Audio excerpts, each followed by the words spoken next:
성도 여러분 안녕하십니까? 에스라의 나무 강단이 제공하는 성경의 어휘 연구 또 시간을 맞이했습니다.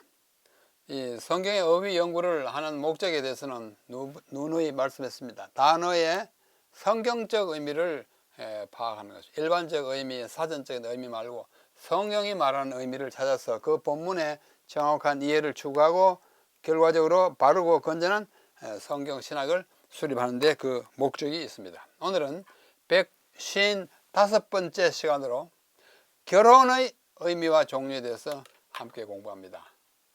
결혼이 뭐 그렇게 중요한 단어냐? 참으로 중요한 단어입니다.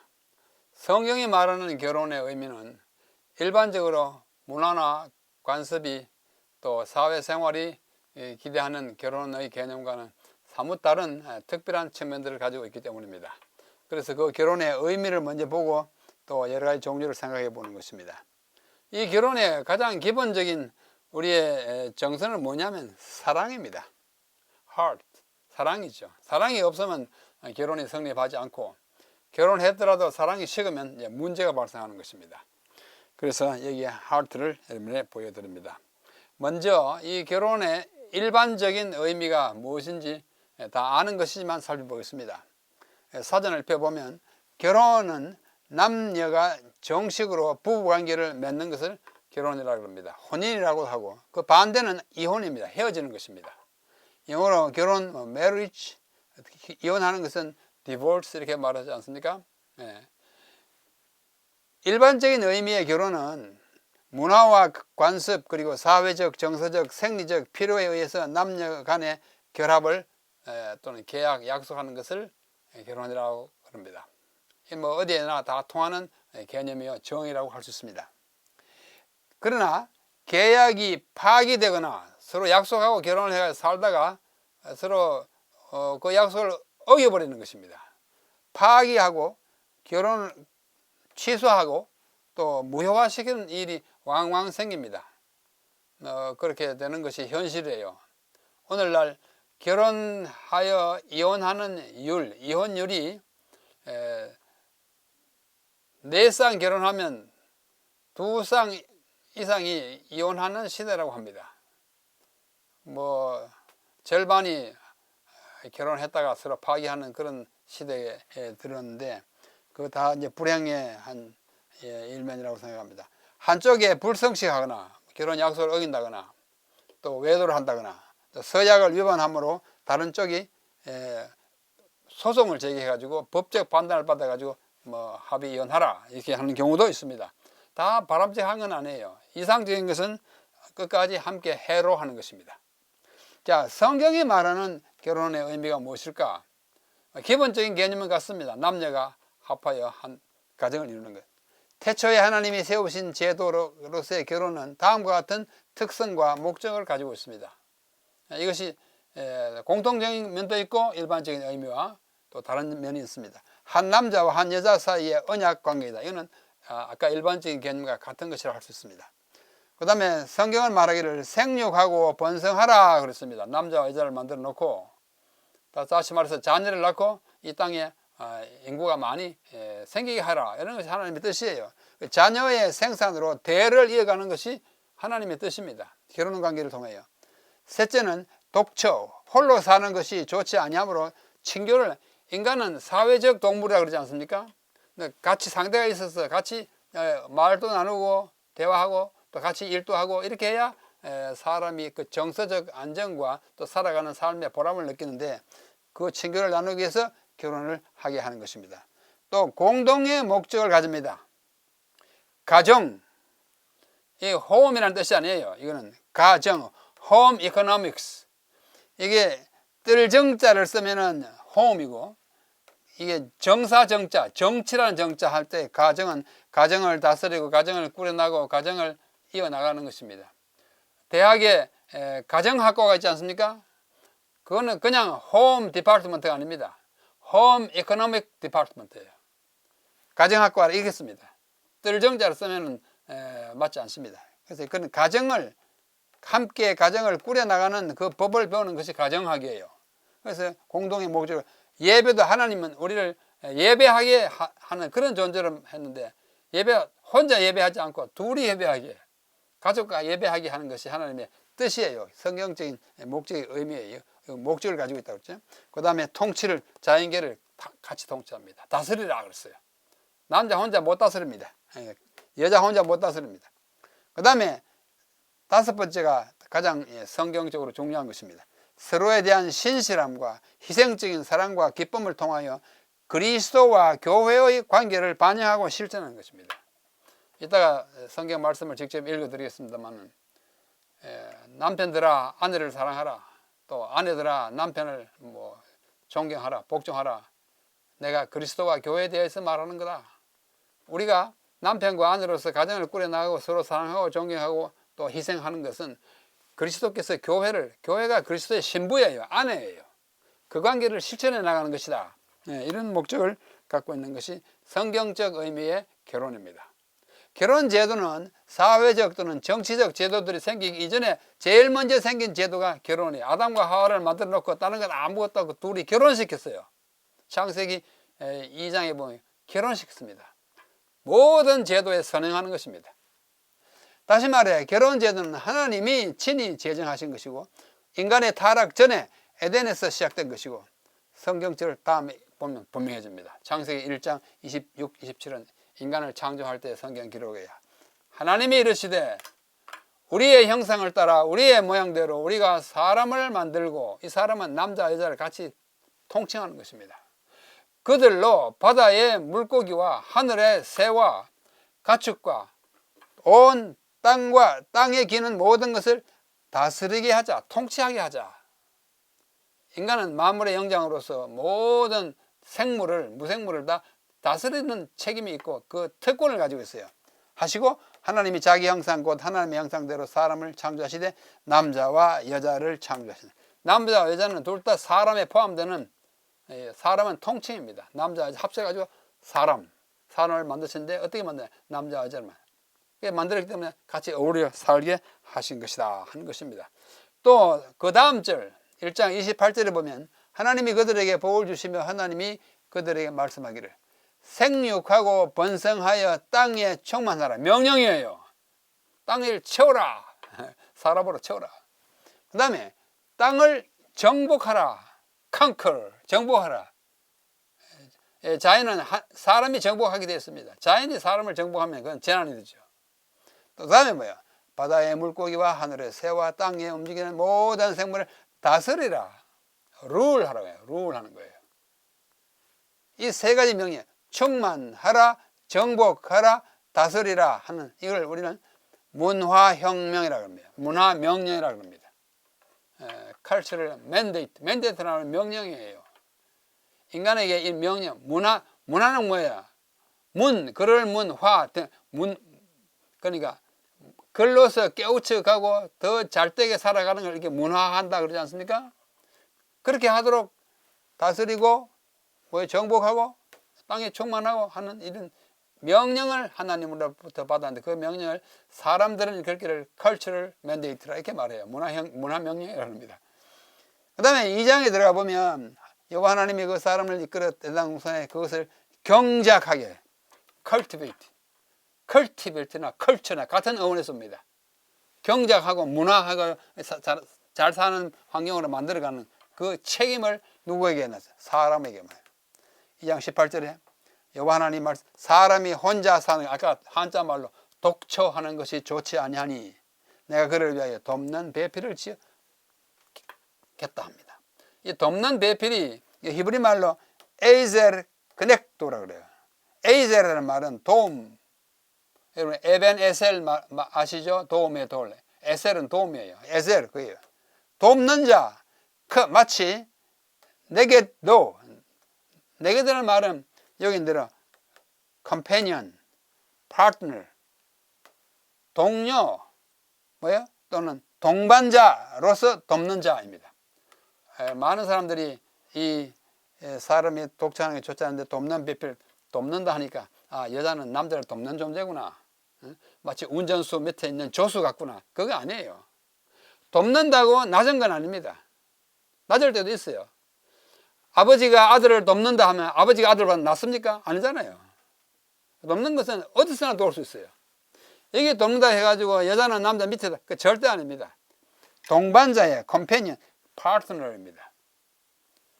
자, 한국의 대통령의 미국 파트너는 누굽니까? 미국 대통령이죠. 동등한 거예요. 한국의 대통령의 일본 파트너는 누굽니까? 일본 총리잖아요. 그리고 동등한 위치에 있는 그런 사람으로 돕는 거예요. 서로 돕는 거예요. 돕는 배필에 대하여 오해가 없으시기를 바랍니다. 창세기 2장 21절로 24절을 보면 또 나와요. 아담이 모든 가축과 공중의 새와 들의 모든 짐승에게 이름을 줬어요. 아담이 앞으로 지나가는 여러 생물에게 이름을 줍니다. 너 고양이, 뭐 우리말로 하면 너 뭐요? 오리, 너 토끼, 너 원숭이 그 붙이는 것이 이름이 되는 것입니다. 존 밀턴의 신락원이라고 하는 아주 유명한 책이 있습니다. 그 책에 보면 이 장면을 쭉 설명하면서 아담은 모든 동물에게 이름을 주었다. 왜냐하면 아담은 그들의 nature, 그들의 본질을 알았기 때문이다. 그들의 성격을 알았기 때문이다. 아담이 딱 보면 알아요. 아, 토끼. 그래서 토끼예요. 말하자면. 그런데 이름을 다 이거 다 쌍쌍이지. 토끼도 2마리, 원숭이도 2마리 하는데 자기 혼자예요. 그렇죠? 아담이 돕는 배필이 없으므로 나 혼자 독신이에요. 그래서 여호와 하나님이 아담을 깊이 잠들게 하시고 마취 상태 들어가고 여호와 하나님이 아담에게서 갈빗대 하나를 취해가지고 여자를 만들고 그를 아담에게로 이끌어 오니까 신부가 된 거예요. 신랑과 신부. 아담이 이르되 이는 내 뼈 중에 뼈요 살 중에 살이라. My bone of bones, my flesh of flesh. 살 중에 살이요 뼈. 이 말이 됩니까? 뼈 안에 무슨 뼈가 있어요? 이게 시적인 용어인 것입니다. 그만큼 내 중요하다. 내 고륙이다. 그 말이죠. 이것을 남자에게서 취하였은즉 여자라 부르라 하시니라. 그 다음에는 하나님이 하시는 말씀. 이러므로 남자가 부모를 떠나 그의 아내와 합하여 둘이 한 몸을 이룰지라. 이 결혼 선언문입니다. 참 귀중한 말씀이에요. 이것을 한 영감적인 저자는 다음과 같이 이것을 풀이했습니다. 제가 제 설명을 드리기 전에 이 풀이가 더 아마 우리에게 유용할 것입니다. 부조와 선지자라는 책 46페이지 책이에요. 하나님께서 친히 아담에게 한 반려자예요. 파트너, 반려자예요. 하나님께서 그의 동무가 되게 하고 적당하고 사람과 동정으로 그와 하나가 될 사람, 동등한 사람이에요. 돕는 배필은 뭐냐? 그에게 적합한 조력자를 그를 위하여 준비하셨다. 하와는 아담의 옆구리에서 취한 갈빗대로 지음을 받았어요. 머리에서 빼낸 뼈 아니고 발가락에서 빼낸 뼈 아니고 옆에서 동등을 말하는 것입니다. 그것은 여자가 머리가 되어 남자를 지배하거나 머리에서 뺐다면 또 열등한 존재가 발가락에서 뺐다면 마구 짓밟힌 당해서 된다는 의미를 함축할 것 같아서 그래서는 안 된다는 뜻에서 갈빗대로 한 것입니다. 동등한 자로서 그의 곁에 서서 그의 사랑과 보호를 받아야 한다는 것을 의미했어요.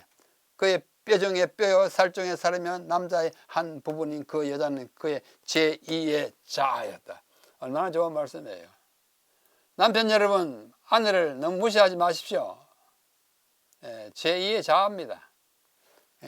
자아로서 이러한 관계에 필수적인 밀접한 연합과 애정의 결합을 보여주는 것입니다.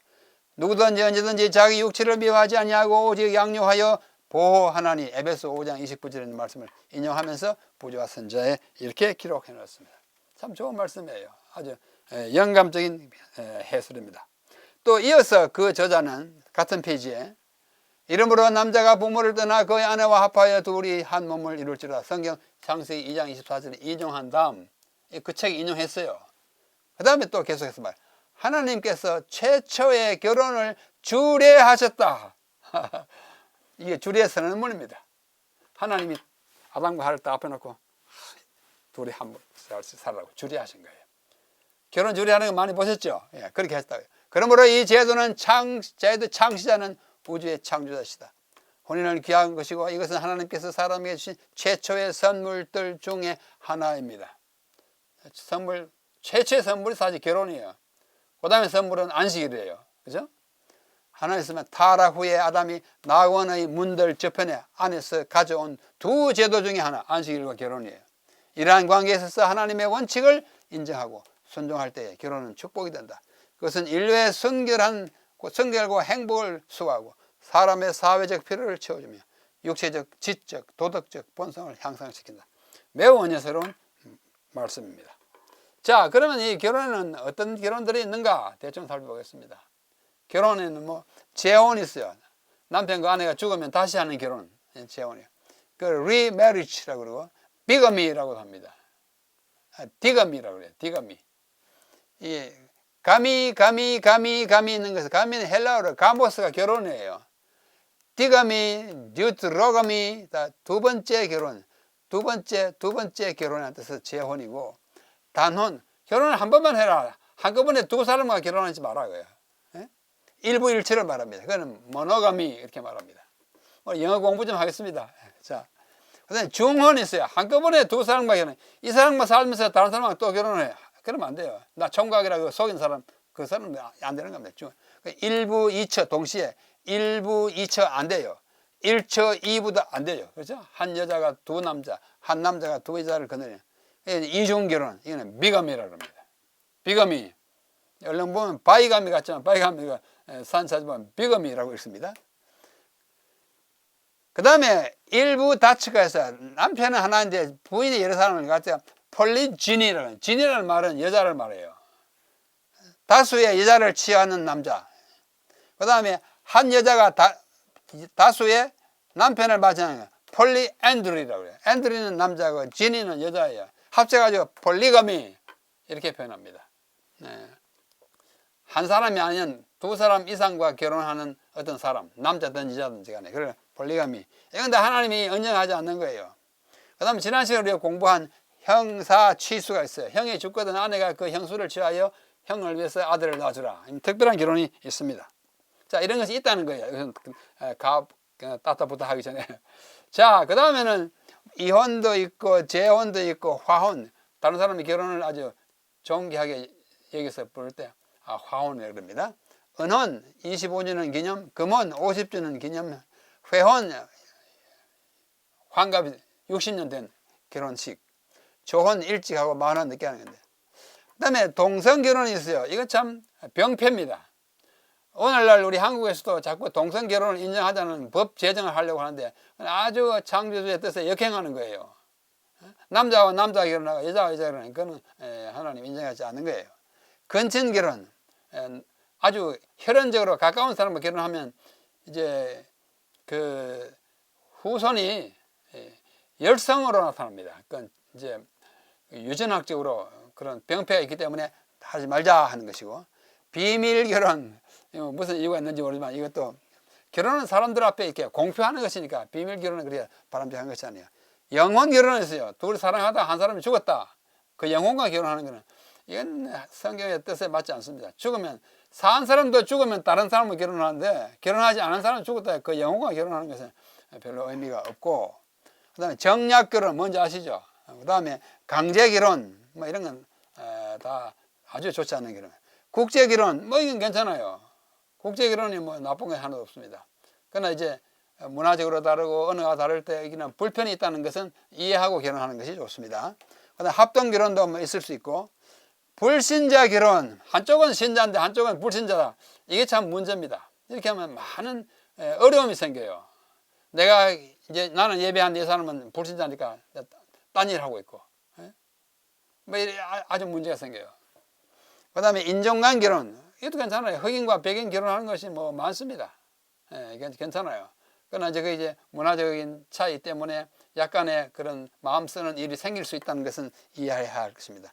타종교, 여기는 불신자와 생각이 타종, 그리스도인과 불교인과 결혼하면 이것도 참 문제가 많습니다. 어려움이 생긴다. 그러니까 권장할 만하지 않죠. 타교단, 예를 들면 뭐 장로교인과 뭐 재림교인과 결혼한다. 여러 가지 문제가 있겠죠. 예배하는 날이 다르죠. 뭐 어려움이 있어요. 그래서 신중을 기해야 하는 것입니다. 그 다음에 독신주의, 결혼 안 하겠다. 뭐 선택은 자유지만서도 그렇게 함으로써 오는 또 정서적, 사회적 여러 가지 불이익과 문제점이 생긴다는 것도 이해. 그 다음에 결혼 혐오증이 있어요. 미소라는 말이 미워한다는데, 결혼을 미워하는. 제가 아는 미국의 한 여성은 미소가미스트예요. 결혼을 아주 막 싫어해요. 왜냐? 뭐 남자가 여자가 같이 살고 뭐냐 뭐 이런 거예요. 게다가 아이를 낳으면 그 뭐 동물적인 그런 생산 아니냐 뭐 이게 생각하는데, 그 하나님의 뜻을 잘 이해하지 못한 사람 이야기입니다. 자, 그렇게 그런 사람들과 같이 뜻을 같이 하지 마시고, 여기에서 뭐 좋은 것은 택하시고 또 나쁜 것은 택하지 않으면 될 것입니다. 자, 일부일처를 하나님 원칙으로 세웠는데, 이미 성경시대에 많은 일부 다처가 쓴 거예요. 제일 먼저 사람이 누구냐? 라멕입니다. 창세기 4장 16절로 14절을 보면 가인의 아들이 에녹이, 가인은 누구냐면 그 형제 아벨을 죽인 아담과 하와의 첫 아들 가인이 이제 동생을 죽이고 멀리 떠나가지 않습니까? 그래서 낳은 아들이 에녹이에요. 이 에녹은 나중에 있는 이 에녹과 다른 사람입니다. 하늘로 올라간 에녹 이후는 다른 사람이에요. 그 다음에 에녹의 아들 이랏의 아들 머후야엘, 머드사엘, 라멕. 이 라멕이 두 아내를 취하였으니 하나 이름은 아다의 하나는 실라이라. 4장 19절에 처음으로 기록된 일부 이처의 주인공이 라멕이에요. 이는 가인의 후손입니다. 하나님을 떠난 사람이에요. 그러나 가인이 동생을 죽이고 떠난 다음에 하나님이 한 아들을 또 줍니다. 셋. 아담이 셋. 우연히 세 번째라고 셋입니다. 셋. 의로운 자손들이 에노스, 게난, 말을, 야렛 다음에 에녹. 이 에녹과 다른 에녹이에요. 이는 가인의 아들이고 이 사람은 아담의 셋의 후손이고, 아들 머두셀라 제일 오래 산 사람 969세를 살았죠. 그 다음에 라멕, 그의 아들이고 777세를 살았어요. 라멕의 아들이 노아예요. 노아의 아버지가 라멕인데 이 라멕하고 다른 사람이에요. 노아의 아들은 셈과 함과 야벳이죠. 이 라멕이 첫 일부 다처로 기록되어 있고, 창세기 6장 2절을 보면 하나님의 아들들이 사람의 딸들의 아름다움을 보고 자기들이 좋아하는 모든 여자를 아내로 삼는지라. 아, 결혼해요. 혼잡한 양상이에요. 이쁘면 다 데려다가 자기 아내로 삼는 일부 다처에 아주 많은 그 경우가 이게 숨어 있다고 생각합니다. 그 밖에도 창세기 12장에 들어가 보면 우리의 믿음의 조상 아브라함도 부인이 둘입니다. 원래 사라인데 사라가 나이 90이 다 되도록 아이를 못 낳으니까 사라가 미안해가 자기 여종 하가를 남편에게 들여보내서 아이를 베게 합니다. 그래 난 아들이 이스마엘이죠. 이래가지고 그 집안에 문제가 많고, 오늘날까지 이스마엘 후손이 아랍 쪽이에요. 아랍과 유대인 사이에 그 해묵은 그 갈등이, 그 원인은 여기 있습니다. 하여튼 두 부인이 있었고, 에서 누군지 아시죠? 야곱의 쌍둥이 에서는 부인이 셋 있어요. 유딧과 바스맛, 또 나중에 마할랏, 세 부인이 있었어요. 다 저 이방 여자들입니다. 그 다음에 야곱은 라헬을 사랑해가지고 결혼하고 보니까 레아예요. 두 사람이 다 자기 아내인데 이 사람들이 아이를 낳기 시작해가지고 다투어서 아들을 낳으려고 레아는 자기의 여종 빌하를, 라헬은 자기 여종 실바를 남편에게 줘가지고 네 사람이 다 아이를 낳은 것이 이스라엘의 12지파입니다. 부인이 넷이에요. 그 다음에 엘가나, 한나와 브닌나라고 아내가, 한나의 아들이 누구예요? 사무엘의 아버지 엘가나는 한나와 브닌나라는 두 아내를 가졌고, 다윗, 그 유명한 다윗 부인이 몇일까요? 아비가일, 아히노암, 마아가, 핫깃, 아비달, 에글라. 이름 나타나는 것만 해도 하나, 둘, 셋, 넷, 다섯, 여섯이에요. 그 외에도 처첩이 많았다 그러면 처첩들이라고. 혼탁해요. 다 의인이 아니에요. 그렇죠? 그 다음에 그의 아들 솔로몬은 이거는 뭐 역사상 가장 많은 아내를 거느린 남자입니다. 바로의 딸이 있다 그러고, 많은 이방 여인들, 모압자도 있었고 암몬자도 있었고 에돔자도 있었고 시돈 헷 족속 있고, 그 외에도 후궁이 700명이요 첩이 300명이요 이런 게 기록되어 있어요. 이런 사람이 무슨 의인이고 지혜인가? 이래도 하나님이 또 용서하시고 인정하시고 그의 다른 점을 보아서 정말 예수님의 직계 혈통 가운데 올라가는 거예요. 인간은 다 제도를 무시하고 하나님 뜻을 무시하는 약점과 시대의 나쁜 악습이 있습니다. 하나님께서 그걸 뭐랄까요, 참아주신 것입니다. 일부 일체는 하나님의 뜻입니다. 말라기 2장 14절 15절에 보면 너희는 이러기를 어찌 됨이니까 하는도다. 이는 너와 네가 어려서 맞이한 아내 사이에 여호와께서 증인이다. 내가 딱 안다. 네가 누가 결혼했는지. 왜 너는 남자 딴짓 하느냐 그거예요. 네가 그에게 거짓을 행한다. 그에게는 영이 그건 하나님입니다. 하나님이 영이 충만하였으나 여자를 많이 만들 수 있었으나 오직 하나 하와 한 사람을 만들지 아니하였느냐. 어찌하여 하나만 만들었느냐. 그 이유는 경건한 자손을 낳고 그러므로 내 심령을 삼가 지켜 어려서 맞이한 아내에게 거짓을 행하지 마라. 조강지처를 버리지 마라. 하나님 뜻입니다. 자, 이제는 신약에 나타나 있는 예수님과 사도들의 결혼에 대한 권면을 한번 들어보겠습니다. 마태복음 19장. 예수께서 대답하여 이르시되 사람을 지으시니가 본래 그들을 남자와 여자로 지으시고 말씀하시기를 그러므로 사람이 그 부모를 떠나 아내에게 합하여 그 둘이 한 몸을 될지라 하신 것을 읽지 못하였느냐. 성경에 있잖아, 창세기. 그런즉 이제 둘이 아니에요 한 몸이니 그러므로 하나님이 짝 지어주신 것을 사람이 나누지 못할 거예요. 이혼하지 마라.